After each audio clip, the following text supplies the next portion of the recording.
Hey, what's going on, guys? Mush back at it with another video. I want to talk the Gears 5 PC system requirements in this video. It's always weird saying Gears 5 instead of Gears of War. Nonetheless, Gears 5 is due out in just a week. If you sign up to Game Pass, you will have access to it on September 10th. However, Game Pass Ultimate subscribers will have access to it on September 6th. You can sign up for 2 months of Game Pass Ultimate for $2. And that's a pretty insane value. I want to give you guys my thoughts on Gears 5 as a whole. We'll go through these system requirements, talk a little bit about the game. I'm very excited. There are a couple of things to me that are a little bit off-putting, but nonetheless very excited for Gears 5. And also, keeping that Microsoft news going, Halo has tweeted out something very interesting. Over 6.6 million user-generated maps in Halo 3, Halo Reach, and Halo 4 have been successfully copied for future access in MCC, and that bodes pretty well for the future of the PC version as well. So we'll talk that after we talk Gears 5. But first up, definitely want to talk Gears 5 as it's out in just, a week if you are an Ultimate subscriber on Game Pass, or if you end up buying the Ultimate Edition, which I highly would not recommend. I don't care if you really want the game on Steam. The base game is $60 and the Ultimate Edition is a whopping $100. You can get 2 months of Game Pass Ultimate for just $2, and you can finagle the system and get 3 years of Game Pass Ultimate for $180. If you do the math, that's a pretty insane value. That's essentially you paying month to month for $5. I'm gonna keep my Game Pass subscription intact because I feel like it's such a good value, and even if I'm only paying,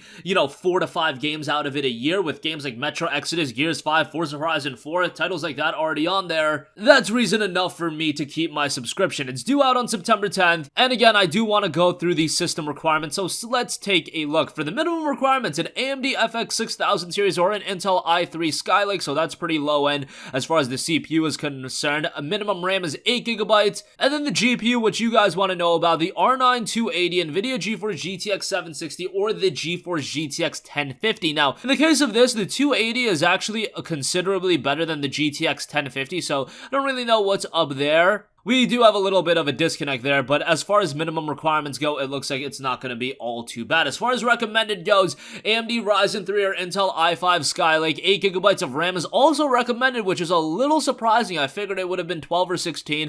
Graphics is an RX 570, a GTX 970, or a 1660 Ti. What's strange here is I believe the 970 is considerably better than the 570, and the 1660 Ti is better than the 570 as well. How does this make any sense? I don't really know. The AMD minimum GPU is better than the NVIDIA minimum GPU, and then the recommended NVIDIA GPU is much better than the recommended AMD GPU. So make of that what you will. This could be a DX12 versus DX11 thing, so you have to be mindful of that as well. I do want to lastly note that recommended hard drive requirement, you're going to need 80GB of available storage space. So 80GB is a lot, but to give you guys a comparison point, Gears 4, if you want to install that right now, it is a whopping 133GB. Yes, it is absolutely absurd. I played through that game, I downloaded and played through it, and I was like, man, after I was done with it, let me delete that off my hard drive because that was just taking up way too much space. So 80GB is actually a little bit of a step down from the 133GB. However, as the game is updated, DLC is released, that 80GB could definitely grow. Now, in the case of Gears 5, I'm not hearing a lot of talk surrounding the game, and I think that's mainly because Gears as a franchise has lost a lot of its luster than it had, say, in 2008, 2010 with the release of Gears 2 and Gears 3. Gears is nowhere near as popular as it was back then. It's still very much a notable franchise, and there are people excited for it like I am, but in the case of Gears 5, I'm excited for it because I played Gears 4 and I really enjoyed that. I think a lot of PC gamers, because Gears 4 was exclusive to the Windows Store, they didn't check that out. And that is unfortunate because I thought Gears 4 was a rather good game. Still very much excited for the game, and again, Game Pass is $5 a month, so that's an easy way to check out the game. Even if you don't want to go through the trouble of getting Game Pass Ultimate, you can get 2 months for $2 for now and then downgrade to regular Game Pass. And if you sign up for 2 months now, not only are you going to get Gears 5, Outer Worlds is also out on October 25th, and that's going to be on Game Pass. Yes, it's exclusive to the Epic Game Store in the sense that it's not going to be on Steam, but you might be missing the fact that it is going to be a part of Game Pass and available directly through there. Considering that's going to be a $60 release as well, the fact that's going to be on Game Pass is pretty huge. So very happy about that. The value that's going to offer is pretty ridiculous. Alright, and lastly, I do want to note something about Halo. They put out a very awesome tweet that bodes well for the future of the franchise on PC and the longevity. They noted that over 6.6 million user-generated maps in Halo 3, Halo Reach, and Halo 4 have been successfully copied for future access in MCC. They also have a link where you can learn more about our plan to bring these community community creations for it. Obviously, community creations is a big element of Halo, and that's going to be carried on over to PC, and honestly, probably a little bit amplified on PC with all of the stuff that PC gamers are going to do if modding becomes a big focus. Halo on PC is going to be pretty absurd, and it looks like 343 is going to completely open the floodgates and allow people to have a field day with all of the Halo games, and they're really opening up the doors for gamers to do that. It looks like they're really trying to nail the PC version as well. That's why the development has taken a little while, so that's good in one sense, but I do wish I was able to play Halo over my summer break. I wish that Halo Reach was already out and I was able to enjoy that game, but nonetheless,